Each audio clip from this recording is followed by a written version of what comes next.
When 32-year-old Melissa Gannon vanished on a cool September evening, the town of Brookhaven froze in collective disbelief. Melissa wasn't the type to simply disappear. She was well-liked, warm, reliable, the kind of woman who remembered birthdays and showed up early to help clean after community events. In a place where people still left their doors unlocked, her disappearance shattered a sense of safety the town had taken for granted. On Sunday, September 14th, Melissa left her job at Havenview Dental Clinic around 6:45 p.m. Security cameras showed her walking to her car, smiling as she typed a message on her phone. She never made it home. Her car was found the next morning on the shoulder of County Road 9. Driver's door cracked open, purse still inside, keys in the cup holder. No signs of struggle. No footprints. Nothing but a half-empty coffee cup and the faint smell of her lavender hand lotion. Investigators were baffled. At first, police suspected a random act of violence, a roadside abduction. Tips poured in. Volunteers combed the woods. Drone teams scanned the marshlands. But days passed with no leads. Those who knew Melissa described her as grounded and steady. No dangerous habits. No risky relationships. No reason for anyone to want her gone. That's why the secrets hit so hard. Investigators discovered that the last text Melissa sent, captured on the clinic's camera, was to a number saved under Evan P. But Evan Porter, her boyfriend of 8 months, told police he hadn't spoken to her since noon. The message at 6:45 p.m. read, "We need to talk tonight. No more hiding." Evan claimed he had no idea what she meant, except phone records showed he deleted several messages the previous night. As detectives dug deeper, a second layer of Melissa's otherwise ordinary life emerged.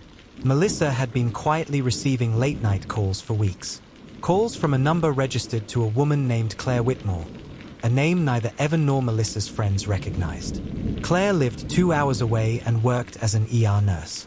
Detectives reached out, and Claire's response changed everything.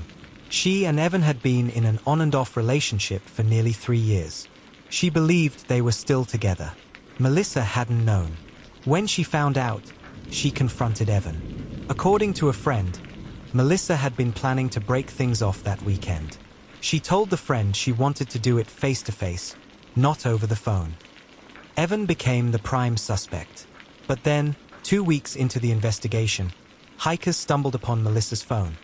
Intact, screen shattered but still recoverable from a shallow creek 5 miles from the road where her car was found. Forensics revealed a set of partial prints. They didn't belong to Evan. They belonged to Claire.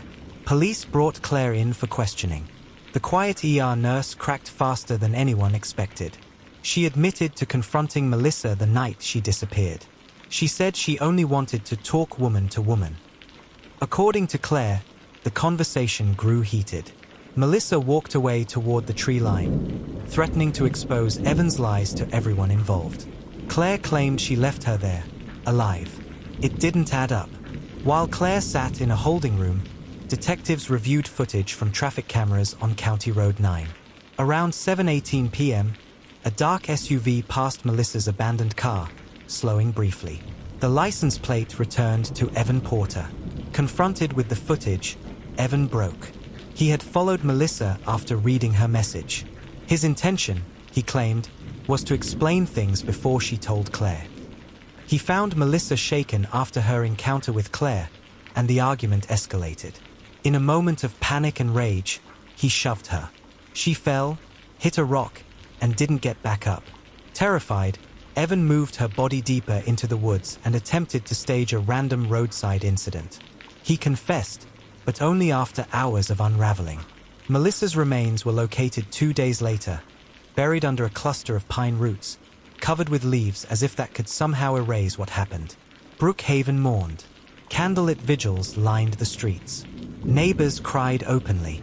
A memorial garden now stands in the park where Melissa once volunteered, its plaque reading, "The revelation of Evan's hidden life, and the chain of lies that pulled Melissa into danger, left the town forever changed."